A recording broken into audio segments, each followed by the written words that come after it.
Explore the minds and marketing strategies behind today's winning brands and businesses. Tap into the power of the creator economy with Earned by Creator IQ. This week, we're featuring some founders of beauty brands that we've had on the podcast in the past.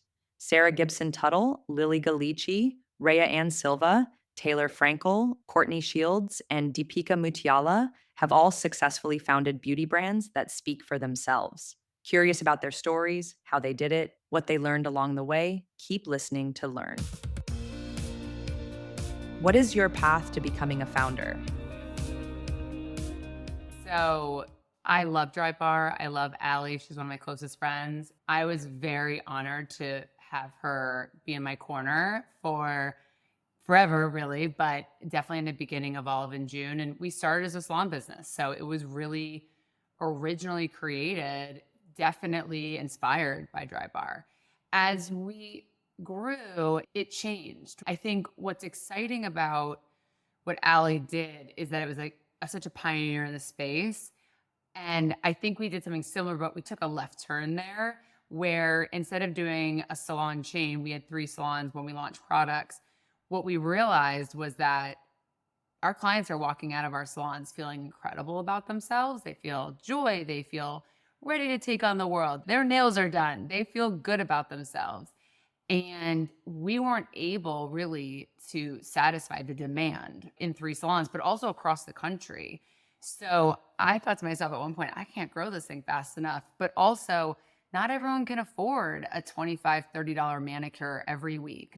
Not everybody wants to sit in a salon.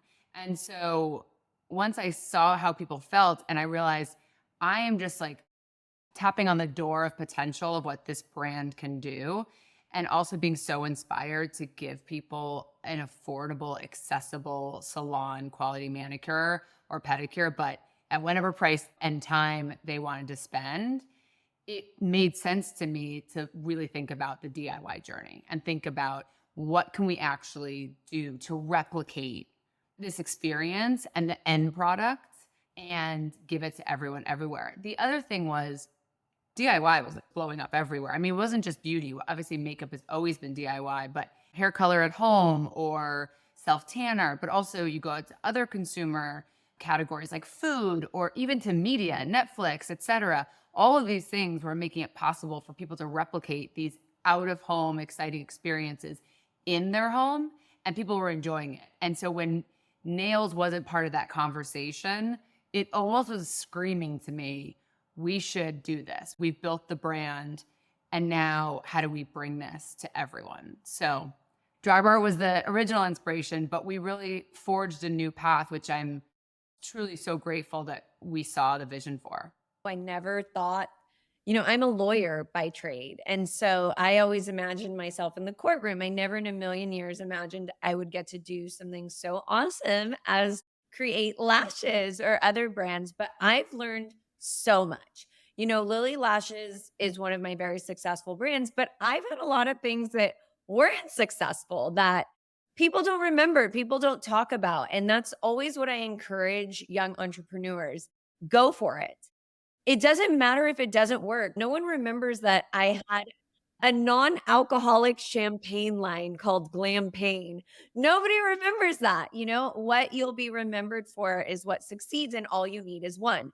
There was the Middle East, then there was Hollywood, and then there was the NFL. Yeah. And then there was production, makeup artistry. And that's really where Beautyblender came into play. But I really feel like it's the ingredients of the whole recipe that makes everything happen, right? So all the experiences as a young woman, meeting Arab princes and flying around the world, and then meeting future kings, dropping into Hollywood and hanging out with Rick and Stevie and Prince. Any given Monday night at El Privado, this club above Carlos and Charlie's on Sunset Boulevard, could provide you with the most crazy roster of people to rub shoulders with. And I ended up making a lot of friends, having a lot of experiences that really helped hone my desire to be a makeup artist. For those of you who aren't familiar with the Nudestix story, so my mom, Jenny, she's been in the industry for over 20 years. She's a chemical engineer. I like to call her kind of like a beauty badass. She's so knowledgeable about all things cosmetics. She started her career at MAC Cosmetics, developing some of their iconic formulas from the lip gloss to the Pro Foundation. And then in the year 2000, developed a brand called Cover FX, which she had built for about 12 or so years. This is before anyone was talking about EMV. So this was, pre-Instagram, pre-Meta, pre-TikTok. And then in the year 2012, this was really the surge of social media, the surge of Instagram. And at that time, my mom actually had a 2-year non-compete, eat, pray, love moment. So she spent a year or two just connecting with my sister and I with absolutely no intention of starting a brand. But what she realized very quickly was that my sister and I viewed beauty very differently than how she traditionally saw beauty, which was really about artistry, more is more. And then you had skincare.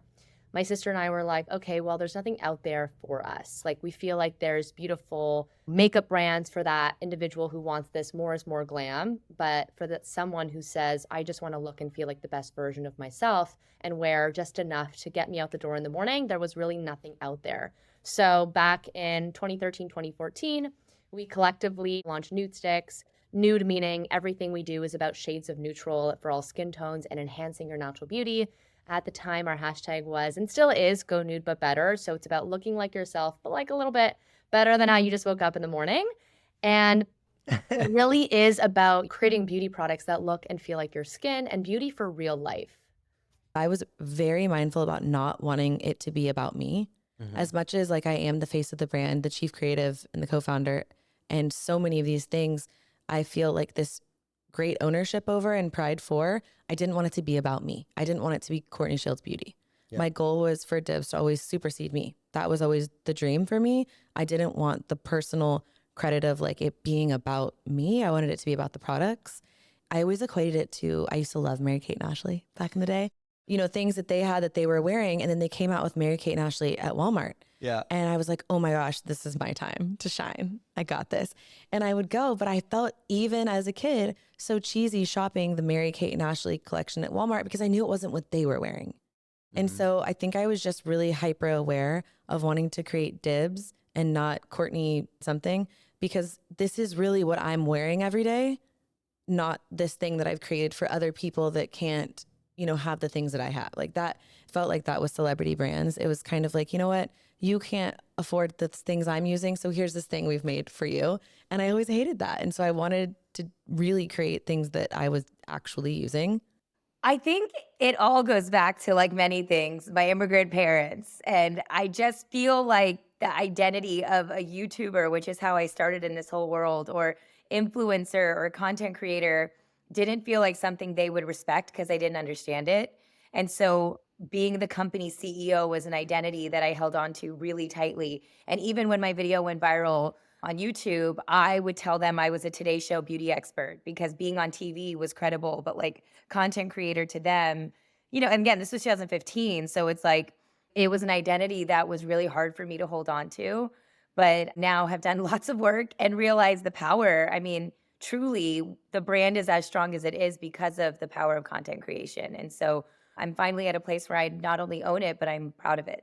And honestly, even the CEO thing, right? Like that was something else I held on to really tightly because I felt like women needed to see more female CEOs out there. And I felt like I was doing it for that reason versus like what brings me joy, what I felt like my strength was. That part I'm still unpacking. But yeah, as of right now, I'm the founder of Live Tinted. I'm the CEO and also a content creator. How involved are you in the business, and what are your current roles? I stepped down as the CEO of the brand. It will be 4 years this month.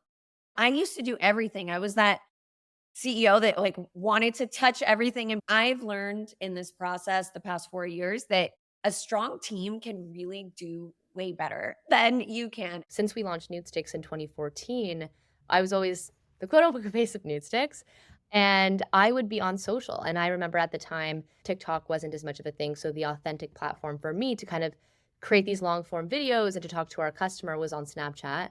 And I remember doing daily tutorials and talking about my day and talking about where we are at Nudestix and what our next was, and showcasing packaging that we would receive at our front door, that we were picking and packing boxes. And that was really important to me because this was maybe less of a full marketing strategy at the time, or I didn't really think of it as a marketing strategy. It was more so, I just want to take people along with us because I think this is a really cool journey and I think people can learn from it. We have so many customers that follow us and say, I've been following you since, your day one, and I love what you've built and I've been using your product. So that for me is the most important. I see founders all the time kind of ebb and flow in terms of like how involved they are in the business for a variety of reasons, right? You always have to kind of shift priorities, as well as, maybe you sell and maybe, you're not as involved in the day to day. But I think having someone that's consistent, like if you think about even like how you build relationships with friends or a personal trainer as an example, like you've built this relationship with someone, and if they kind of just drop off immediately, you're like, oh, what happened? Like I spent so many years building this connection and now they're no longer here. I feel kind of alienated.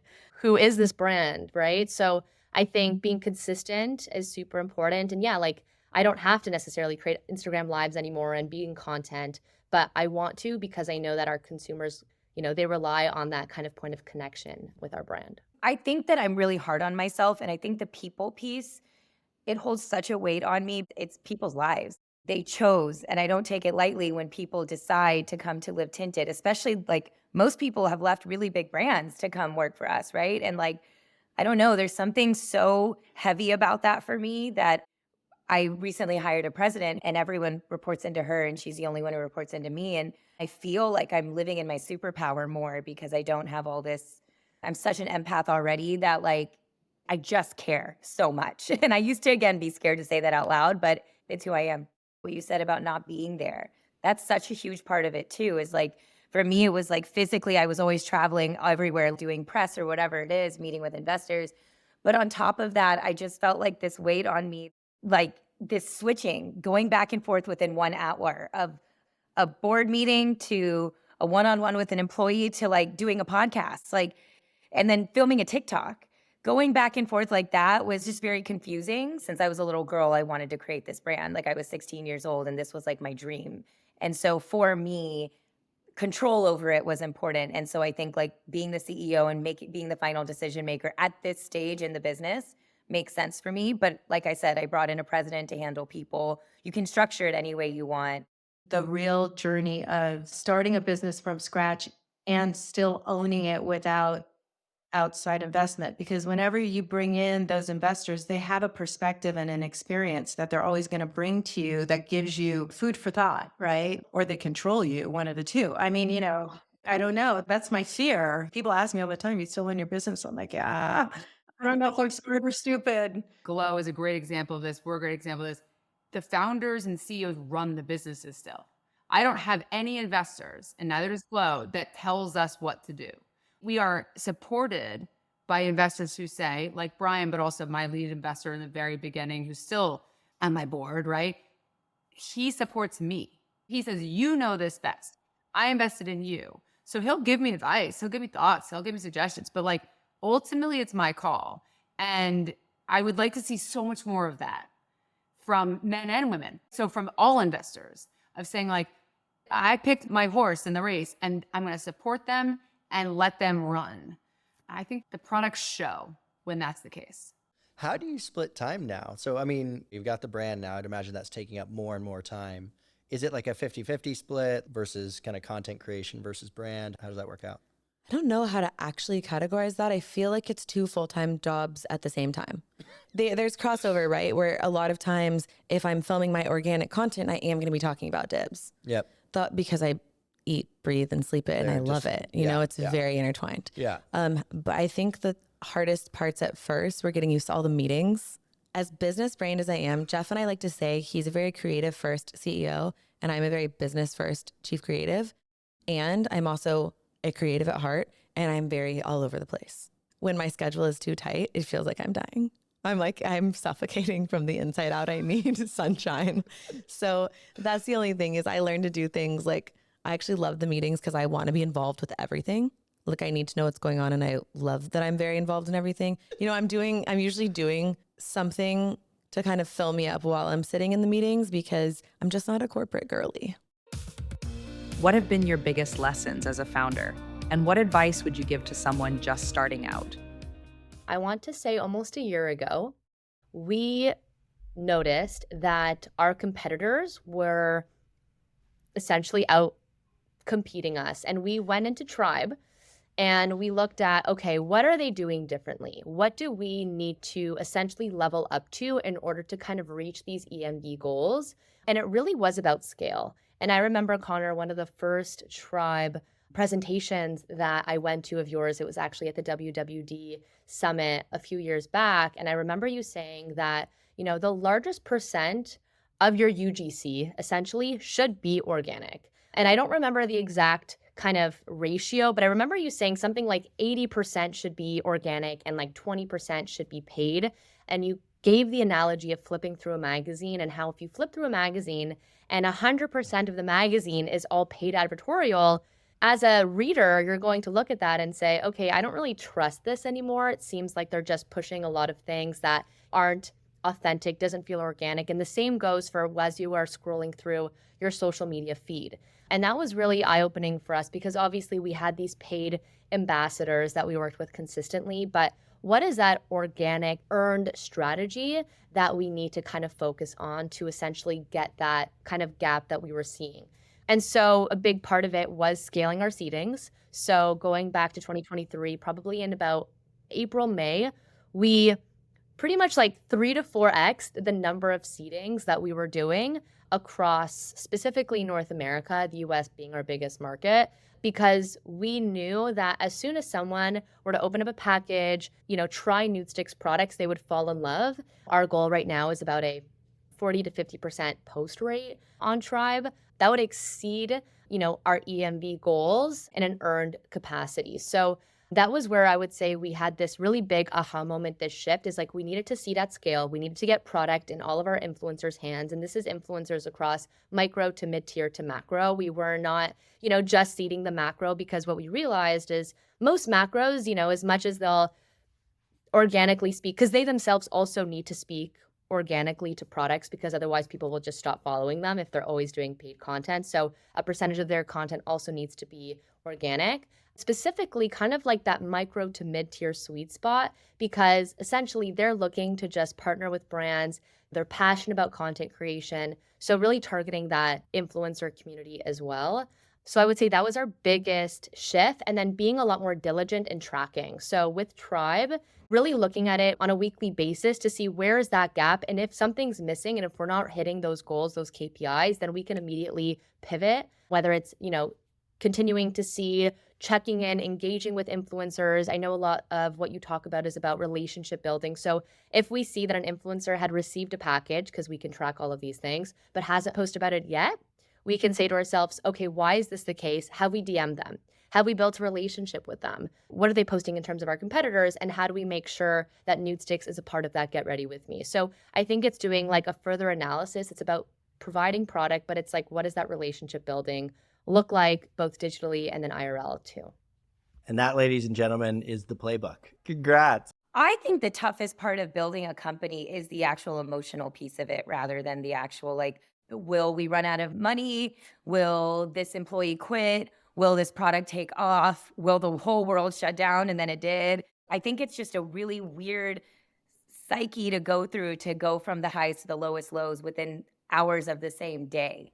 It's just the lack of stability, I think, is probably like the hardest part with the Live Tinted side of things. But I have to say, once you cross, I think, the 8-figure kind of revenue mark, you do feel a little bit of stability. There's just different phases, right? Carol Hamilton from L'Oreal said this to me very early on.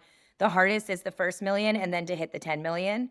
Because once you've kind of operationally figured out how you're getting to the 10 million, it's not a walk in the park to get to 50. You've kind of operationally figured out where you're at to kind of get you to that next milestone.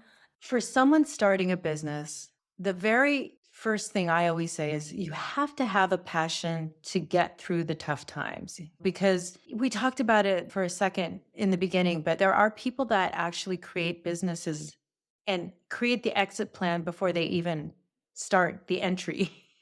And I don't know what that's like. So for me, you have to be able to endure the ups and downs, the trajectory of entering the business as an entrepreneur with the dream of exiting at some point is not a straight line. You're going to have ups and downs. You have to have the catastrophe learning moments. There's no way to avoid them and truly create the product of your dreams. Now, if you start listening to a lot of financial people that aren't necessarily creative, because they're very different, but sometimes financial people are put in charge of creative people, a lot of times.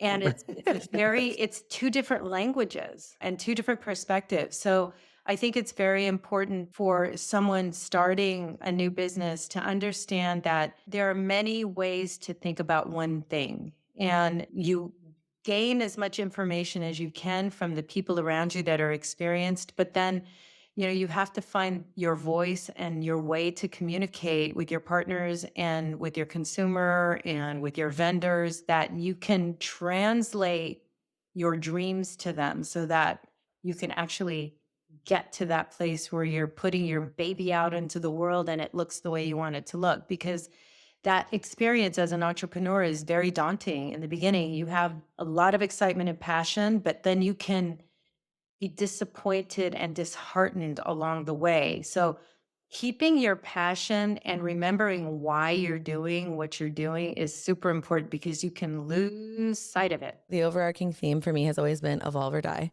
I remember I had a pretty large following on Instagram at the time, and Instagram was down for the day. And I hadn't really gotten into TikTok. I was like, TikTok, these kids, like, what is this? And I hadn't really gotten into it. I'd scrolled a little bit on it, but to really understand a platform, you have to consume it. You just do. But I thought, you know what? Let me go over to TikTok for the day, because Instagram is down, and Instagram had been shitting the bed for like a while at this point. I feel like it was becoming much more unpredictable. And I thought, you know what? I really need to diversify socially, like my platforms, way more, because I was very Instagram heavy. YouTube here and there, a blog, but really like Instagram heavy. That was how I was making most of my money. That's how I was spending most of my days. I go over to TikTok. I love it. All of a sudden, I'm like I'm a kid again in my Barbie Jeep going like full speed down the hill. There's no brakes on the Barbie Jeep. And I'm like, oh, this is amazing. I think your point before about you can't have it all, and sometimes your friends take the back seat, or things that are just not the number one priority at that moment are going to take a back seat, is really insightful, and that gets the heart of the matter. I used to tell everyone, just do it. And I am so much more measured now, because I have irrational exuberance, but it is incredibly difficult. I mean, I've been at this for over 10 years, and everyone thinks that this has always been easy, and it's always been big, and it's always been at Target and Walmart and Walgreens. And it hasn't.